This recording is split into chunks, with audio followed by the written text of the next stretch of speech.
हर हर महादेव। एक साधक का प्रश्न है कि ध्यान के जरिए जो मन में घबराहट के भाव हैं, यहाँ पे हिंसा है, खून है, ऐसे कुछ प्रश्न हैं कि उस पर विजय कैसे पाई जाए। या फिर ध्यान के माध्यम से भी मैंने काफ़ी प्रयास किया लेकिन विजय प्राप्त नहीं हुई।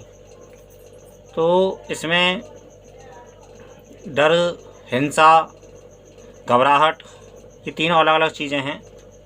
और कंट्रोल की बात ऐसी है कि तुम्हारे सामने यदि तुमको स्वयं को या फिर तुम्हारे परिवार के किसी सदस्य को या फिर तुम्हारे किसी जानकार को और गलत तरीके से हिंसा या फिर लड़ाई झगड़ा करेगा तो खून में थोड़ा सा गर्मी के भाव या फिर मन में गर्मी के भाव आना स्वाभाविक है। और इन पे विजय प्राप्त करने की इन पर कोई ज़रूरत ही नहीं है, क्योंकि ये सहज एक प्रश्न होते हैं और सहज एक बातें होती हैं और इन पे कंट्रोल करना इतना सहज नहीं हो सकता है, सहज हो ही नहीं सकता है। और ख़ासकर उस व्यक्ति के लिए जो संसार में रहता है परिवार के साथ में, और यहाँ पे जो पूरी तरीके से संसार में रहता है, उसके लिए तो अगर संभव ही नहीं है इन पे कंट्रोल करना। क्योंकि यदि कोई किसी के सामने कोई गलत तरीके से तुम्हारे सामने किसी को गलत तरीके से हिंसा करेगा, उससे या तो उसको प्रताड़ित करेगा या फिर मारेगा, पीटेगा या फिर उसको दबाएगा, तो थोड़ा सा मन में तुम्हारे यह आना एक स्वाभाविक बात है, इसमें कोई अलग बात नहीं है। और इस पर कंट्रोल करना सहज नहीं होता है, क्योंकि तुम्हारे सामने कोई गलत होगा, जो सही बात होगा, सही व्यक्ति होगा, तो उसके सामने तो उसको तो पीड़ा होगी, समझे ना। और रही बात डर और विजय की, तो विजय प्राप्त करना तो खैर असंभव है इन चीज़ों पे।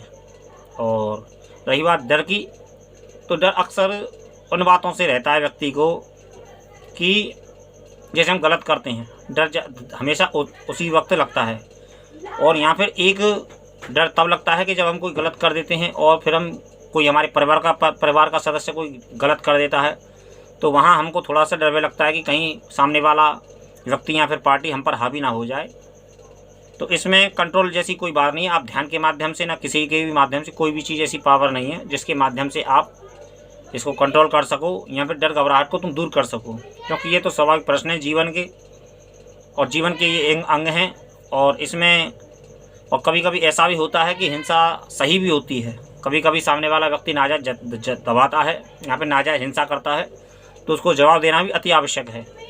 क्योंकि सामने वाला यदि दुष्ट व्यक्ति है और उसके सामने तुम दबते हुए चले जाओगे, तो वो फिर और आक्रामक हो जाएगा और तुमको दबाता हुआ चला जाएगा।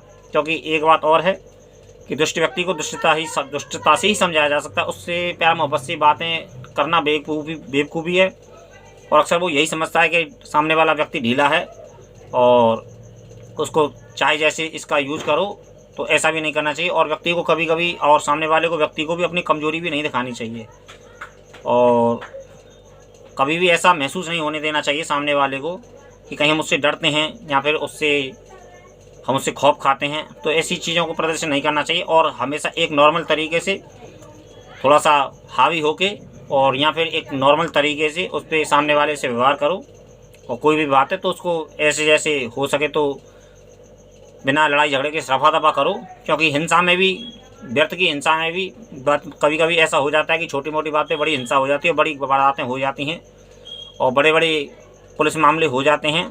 क्योंकि छोटी सी बात को कुछ लोग दबा नहीं पाते हैं और नासमझी के कारण उसको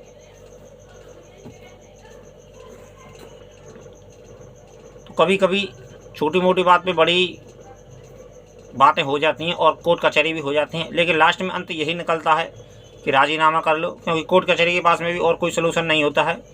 और यहाँ फिर आपस में तुम कुछ भी करो तो उसका फिर हट जाना ही है। कभी कभी हो जाता है, क्योंकि ऐसी अनेक बातें होती हैं।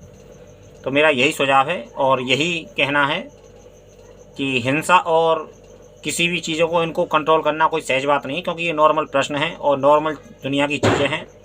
और किसी के भी साथ में यदि सही व्यक्ति के सामने यदि कोई किसी व्यक्ति के साथ में गलत करेगा, तो सामने वाला को थोड़ी सी पीड़ा भी होती है और सामने वाले को फिर उसमें बोलना भी पड़ता है कभी कभी। और बहुत से आदमी इन चीज़ों को सहन नहीं कर पाते हैं। बहुत से लोग नज़र दबा के चले जाते हैं और अनदेखा कर देते हैं कि जाने दो, हमें क्या करना। तो ऐसी इन चीज़ों पे कंट्रोल करना सहज नहीं है और ये कंट्रोल करने की चीज़ नहीं है, ये तो नॉर्मल प्रश्न है और नॉर्मल जीवन की ज़रूरतें हैं। और कभी कभी हिंसा करना ज़रूरी भी होता है, क्योंकि जब सामने वाला व्यक्ति नहीं मानता है तो हिंसा करनी पड़ती है। फिर उसमें बहुत कुछ होता है और फिर आप स्वयं जानते हो क्या क्या होता है। हर हर महादेव।